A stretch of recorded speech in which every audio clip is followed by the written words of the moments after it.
વલસાડ જિલ્લામાં સતત પડી રહેલા ભારે વરસાદના કારણે હવે સ્થાનિકોની મુશ્કેલીઓમાં ધરખમ વધારો થયો છે. વલસાડના મોગરાવાડી શોપિંગ સેન્ટરથી ખોડિયાર હોટલ તરફ જતો મુખ્ય માર્ગ અત્યારે જાણે કોઈ નાનું તળાવ હોય તેવી સ્થિતિ સર્જાઈ છે. માર્ગ ઉપર ઘૂંટણસમા વરસાદી પાણી ભરાઈ ગયા છે, જેને કારણે આખો રસ્તો અત્યંત બિસ્માર બની ચૂક્યો છે. રસ્તા પર ક્યાંક ખાડો છે અને ક્યાં પાણી તે ઓળખવું પણ વાહન ચાલકો માટે મુશ્કેલ બન્યું છે.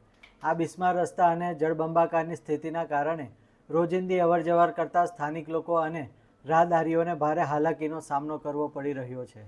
નાના વાહન ચાલકો અવારનવાર અહીં સ્લીપ થઈ રહ્યા છે, જેના કારણે અકસ્માતનો ભય પણ સતત તોડાઈ રહ્યો છે.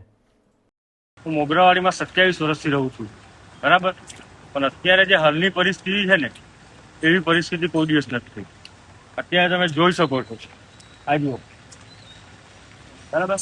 અહીંથી લઈને આ શોપિંગ સેન્ટર છે. આ શોપિંગ સેન્ટર એટલે મોગરાવાડીનું એમ જોવા જાવ તો નાક કહેવાય.